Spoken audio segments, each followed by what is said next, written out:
Hello and welcome back to my channel. So in the past 1 month and some days, the whole world have come to learn some truths about Israel, including myself.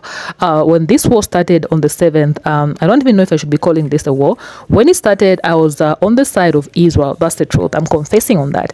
As the days went by, the videos I saw on TikTok, it made me to start educating myself. It's funny how the Zionists themselves don't want to educate themselves on this. And I get a lot of questions concerning Zionism and Judaism from you guys. That's why I gathered these videos for you guys on how Zionism was made, by who, how it started, and how they found themselves in Israel.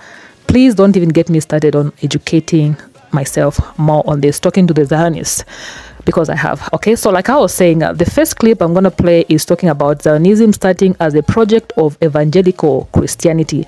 Please watch these videos up to the end. I go through these researches for you guys, so please make sure I watch the videos up to the end. Let's get into it. Zionism began as a project of evangelical Christianity long before Jewish intellectuals suggested the idea of creating a Jewish state in Palestine, and the motivation was anti-Semitic. In the vision of evangelical Christianity, could not have the end of time, the resurrection of the dead, the return of the Messiah, without the return of the Jews to Palestine. But it created a good pretext to encourage the idea that the Jews should not live either in the United States or in Europe. So I used to call it the double bill for anti-Semites, because they get rid of the Jews and, so to speak, they get back the only Jew they want, which is Jesus Christ. This kind of group was very important among the British policymakers. Lord Balfour, who is behind the Balfour Declaration, was a very known anti-Semite. His greatest worry was that anti-Semitism in Russia would push hundreds of thousands of Jews into Britain. So he legislated in 1906 the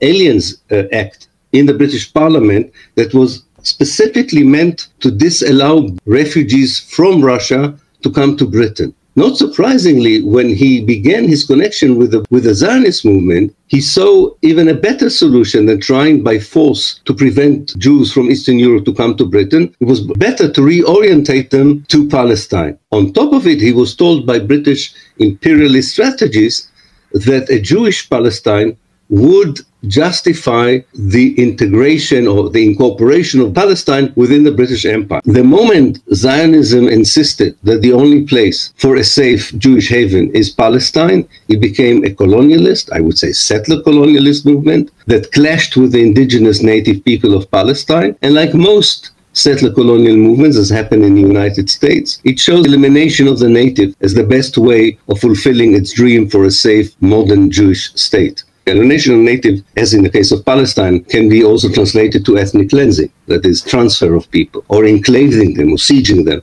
in Gaza. Ironically, Sam, what is really ironic is, from the very beginning, the leaders and the thinkers of the Zionist movement were envisioning a democratic state. That was highly important for them. And for a democratic state, you need the demography to equate the democracy. In other words, you need at least a constant majority, if not exclusive Jewish presence there. This is so ironic in a way. I'll give you a concrete example for this. Had Israel not expelled by force 750,000 Palestinians during the Nakba, the catastrophe, during 1948, in the first Israeli election in 1949, the Jews would not have been the majority. Now, it's quite likely the Palestinians would not have voted for a Jewish state. By the way, they would have voted gladly for a democratic, pluralistic state. But this was not an option as far as the Zionist movement is concerned. And yet, I don't have to tell you this, Israel is commodified as the only democracy in the Middle East.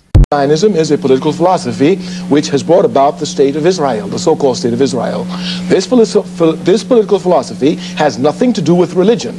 On the contrary, it seeks to confuse others and let them think that Zionism and Judaism is one and the same. I am a conscious African. I know properly my history. I know that Africa gave Judaism to the world. I know that the first Jews in the world were Africans. Not only do I know this, but I inform everyone who has doubts about it to read a book by Sigmund Freud entitled Moses and Monotheism as a beginning. Consequently, I know that Judaism and Zionism are not the same. Zionism had its first organizational expressions in 1897 in Basel, Switzerland, in Europe.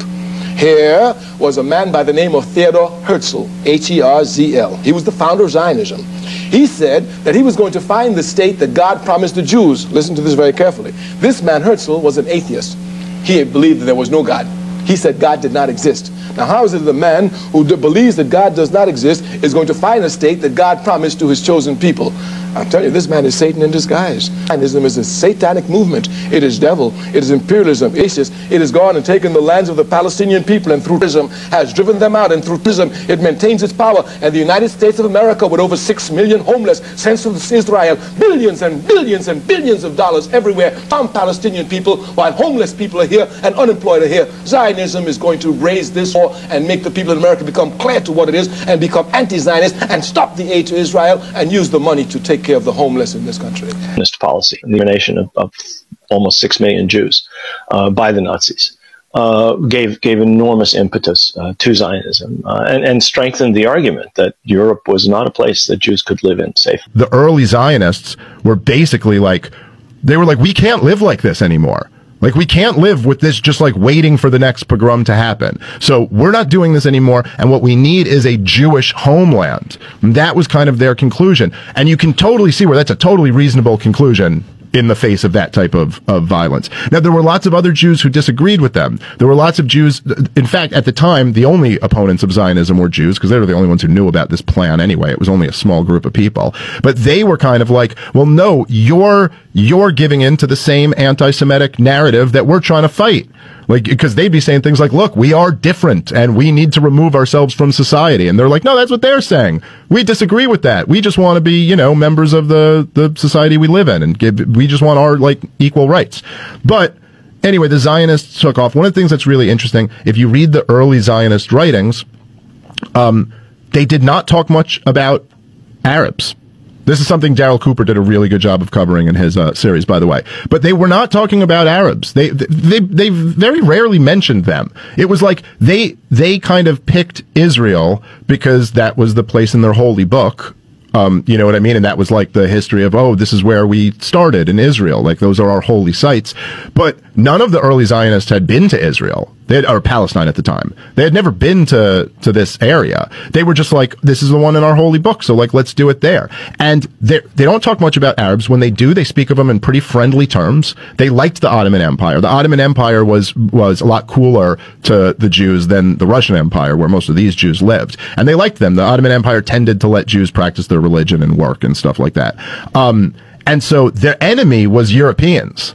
That's in the early Zionist writing. The bad guy is the Europeans who keep oppressing us. And then they're like, look, like, they basically started organizing to like, let's get people to go move to Palestine and start a life there. And over the years, they started to gain some influence over like some really wealthy Jewish financiers to kind of like back this. This is in what time period? It starts in the late 1800s, and then it kind of gets going in the first, say, like 15 years of the 20th century. They start building a little bit of momentum. They start raising more money. More Jews start settling in Palestine, and things were relatively peaceful there for the beginning. There were incidents here and there, but like, relatively speaking, the Jews who lived in Palestine, there were Arab Christians and Arab Muslims, and they lived there, and it wasn't like a disaster. And then things started getting much worse during and particularly after the First World War. So in the First World War, the Ottoman Empire goes to war with the British Empire. And there were others involved as well. But the Ottomans and the British Empire are fighting each other. And it's the First World War. There's never been anything like it before in human history. It's the biggest war at the time ever. And it was very in doubt who was going to win. I mean, like, the German military was, I think, viewed as the toughest at the time. Certainly their subs were like way more advanced than the other countries in there. And Britain is pretty desperate at this point. So the British, they cut a deal with some of the Arab nations. So the Arabs are being ruled by the Ottoman Empire at this point. So the British convince them to rise up and fight against the Ottoman Empire. And then they say, if you do that, we'll grant you your independence when the war is over and we've won. But then at the same time, they also released the Balfour Declaration, which is, so this is in 1917. This is in the middle of World War I. And they write this Balfour Declaration to the Rothschilds, who were like a crazy rich, powerful banking family. And because they were Zionists. And so they write this letter, or they were pro the Zionist cause. And so he writes this letter that says, like, it pleases the king that there should be a Jewish homeland in Palestine. So, but he also said in the declaration that, with respect to the rights of the non-Jewish people there. So it's kind of vague, but it was kind of like the king basically saying, like, hey, Rothschilds, we could really use some money for this war, so here's like a declaration that like will support a Jewish homeland in Palestine. And then they also promised the French Syria when the war is over. So they basically were just promising anyone whatever they can if you help our war effort. And it's just like, we got to win this war, we'll figure it all out after that. So then after the war, there's all of these different groups who kind of feel entitled to it because they were promised. And so the British Empire, the Ottoman Empire collapses after the war, they lose. Then the British Empire takes control, and they take control from the end of World War I up until 1947. And so the land was, under the control of European empires for hundreds of years. But if you ask me, that's not really what counts. Like, what really counts is like who was living there. After watching that last video, you can't convince me otherwise. Let's talk about this. A lot of people do ask this question, like, what's the difference between Judaism and Zionism? Because if Zionism was made up, meaning Judaism was made up as well. That's a big fat no. Zionism is a political and nationalist movement that emerged in the 19th century. It's very important to differentiate between Zionism and Judaism, which is a religious faith that goes back thousands of years ago. Many Jewish people are against Zionism for Jewish reasons. To understand Zionism, we need to understand the broader context of nationalism that swept through Europe in the 19th century. As European nations consolidated their people, nationalism in European meant discrimination for Jewish people living in Europe. Some Jewish people, like Theodor Herzl, considered the father of modern Zionism, nationalism was also the answer. Theodor, the founder of modern political Zionism, was an Austrian Jewish journalist. His political vision was to establish a Jewish homeland in Palestine. In 1897, he convened the First Zionist Congress, which caught the attention of the British government, who had their own interest in the region. In the 1917, the British issued the Balfour Declaration announcing its support for the establishment of a national home for the Jewish people in Palestine. In an Ottoman region with a small minority Jewish population, the British encouraged their own population and the population of the Jewish people in Europe to leave and to go to Palestine. Now listen to this, here's the catch. There were people already living in Palestine, so this involved a lot of expelling people and taking their land. People in the West or any other country don't usually learn about the Arab perspective in the 1948 Arab-Israel-Palestine War, or what is often referred to as the Nakba, the catastrophe. This mass displacement and possession of Palestinians began in the lead of Israel's declaration of statehood on May 14th, 1948, and it continued throughout the conflicts and its aftermath. So this leaves me to conclude this video, the questions that I've been getting on Zionism and Judaism. So the answer is Zionism is not Judaism.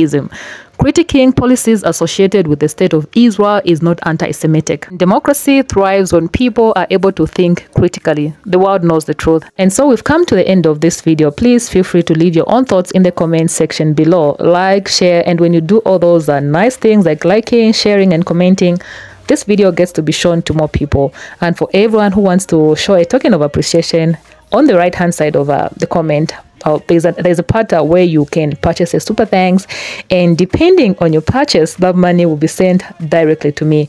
Yeah, we've come to the end of this video. How many times did I say that? Thank you so much, you guys, for your support and love. I'll definitely see you in my next video. Stay peaceful.